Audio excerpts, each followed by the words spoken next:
ఈ చిన్నారి పాప అమ్మాయి పేరు ప్రసన్న 11 ఏళ్ళు వయస్సు 5th క్లాస్ చదువుతా ఉంది.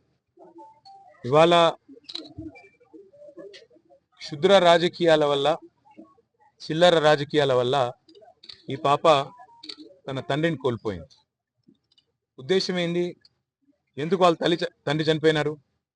ఒక్కటే ఒక్క కారణం, ఏదన్నా చేసి రాజకీయ లబ్ధి పొందాలి, అవసరమైతే మనుషుల ప్రాణాలు తీసైనా సరే, చంపేసైనా సరే రాజకీయంగా బదనాం చేయాలి అనే ఒకే ఒక్క చిల్లర ప్రయత్న భాగంలో ఇవాళ వెంకటేశం గారు మన మధ్యన లేకుండా పోయినారు. వాళ్ళ భార్యని, వాళ్ళ తల్లిని, వాళ్ళ పాపని అనాథన చేసి ఇవాళ ఆయన పోయినాడు.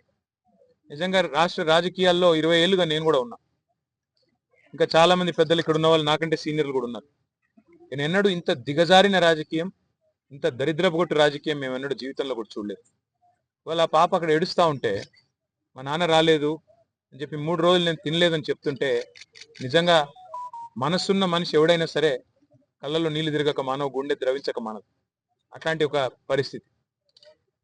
నాకు అర్థం కాదల్లా ఒకటే, మమ్మల్ని రాజకీయంగా ఎదుర్కోవాలి అనుకుంటే ఎన్నికల్లో తలపడొచ్చు, లేదా నాయకులతో విమర్శలు చేయొచ్చు, మీరు ఆల్రెడీ చేస్తున్నట్టుగా కేసులు పెట్టొచ్చు, వేధించవచ్చు. కానీ మధ్యలో సామాన్యులను సమిధలుగా చేసి, సామాన్యులను బలిపశువులు చేసి వాళ్ళ జీవితాలు ఆగం చేస్తే ఏమొస్తుంది అని చెప్పి నేను కాంగ్రెస్ పార్టీ నాయకులను అడుగుతా ఉంది. చనిపోయింది వెంకటేశం గారు, చంపింది, అరెస్టు చేసింది చిన్న చిన్న నాయకులు, చోటామోటా కాంగ్రెస్ నాయకులను అరెస్ట్ చేసినారు. కానీ ఆ చోటామోటా కాంగ్రెస్ నాయకులు కేవలం పాత్రదారులు మాత్రమే. అసలు సూత్రధారులు పెద్దవాళ్ళు వెనకాల ఉన్నారు, వాళ్ళు తప్పించుకున్నారు. కానీ మేము వదిలిపెట్టాం.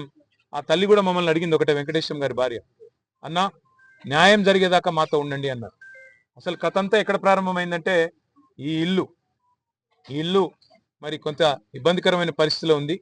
కొత్త ఇల్లు శాంక్షన్ కావాలని చెప్పి కాంగ్రెస్ నాయకుల దగ్గర పోతే దానికోసం 1 నెల రోజులుగా తిప్పించుకొని ఇవాళ ఈ పరిస్థితి తెచ్చినారు. అందుకే నేను ఇప్పుడే కలెక్టర్ గారికి మాట్లాడి చెప్పాను, ఒకవేళ మీరు ఇస్తారా ఇవ్వండి, లేదా మేము మా పార్టీ తరఫున ఇల్లు కట్టిస్తాము, మీరు అడ్డం రాకండి అని చెప్పినాను. రెండవది, ఒక 3 లక్షల రూపాయలు ఆ పాప మరి పెరిగిన తర్వాత, ఇప్పుడు 11 ఏళ్ళ పాపకి, మేజర్ అయిన తర్వాత 18 ఏళ్ళ తర్వాత అది మెచ్యూర్ అయ్యేటట్టు ఒక 3 లక్షల రూపాయలు పాప పేరు మీద డిపాజిట్ కూడా చేశాం. దాంతోపాటు ఆ పాప చదువులకు ఆటంకం కలగకుండా, అమ్మాయి ఏ స్కూల్లో అయితే చదువుతుందో, ఇప్పుడు ప్రస్తుతం 5వ తరగతిలో ఉంది, ఆ స్కూల్ యొక్క కరెస్పాండెంట్తో కూడా నేను మాట్లాడాను. 10th వరకు మొత్తం అన్ని రకాలుగా ఎలాంటి ఫీజు కానీ ఇంకోటి కానీ లేకుండా నేను పర్సనల్గా బాధ్యత తీసుకుంటా అని చెప్పి, నా పాప తర్వాత ఏం చదువుకుంటా అన్నా కూడా నేను చదివిస్తా అని చెప్పి కూడా ఆ తల్లికి మాట ఇచ్చింది. అట్లాగే కొంత ఆర్థిక సాయం కూడా, వారికి తక్షణ ఆర్థిక సాయం కింద కూడా కొంత పార్టీ తరఫున చేయడం జరిగింది. కానీ బాధ అనిపిస్తూ ఉంది, ఇవాళ రాష్ట్రంలో ఎన్నడూ ఇలాంటి చిల్లర రాజకీయం, ఇంత చిచోర రాజకీయం మేము ఎన్నడూ చూడలేదు. సామాన్యుల్ని చంపేసి రాజకీయ లబ్ధి పొందాలని, చంపి ఆత్మహత్యగా చిత్రీకరించాలనే చిల్లర ప్రయత్నం ఏదైతే ఇక్కడ స్థానిక సిరిసిల్ల కాంగ్రెస్ నాయకత్వం చేసిందో, ఇది ఎన్నటికీ కూడా క్షమించరాని ఒక నేరం. ఎన్నడూ కూడా ఏ సభ్య సమాజంలో ఎవరు కూడా అసహించుకునే ఒక దుర్మార్గమైన పరిస్థితి. నేను అందుకే పోలీస్ అధికారులు కోరుతా ఉన్నా, న్యాయం చేయండి దయచేసి. ఇందులో రాజకీయాలు అవసరం లేదు.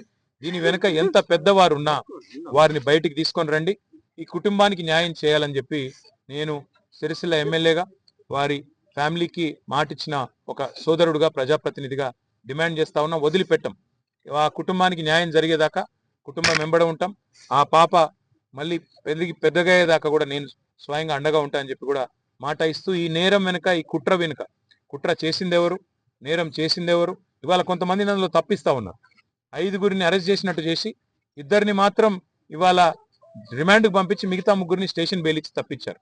మరి ఇంత ఘోరమైన క్రైమ్లో కూడా, ఒక మర్డర్లో కూడా ఇవాళ ఈ రకంగా మరి అధికారులు వారిని కాపాడే ప్రయత్నం చేస్తూ ఉన్నారంటే దీని వెనుక పెద్దవారి ఒత్తిళ్లు ఖచ్చితంగా ఉన్నాయి.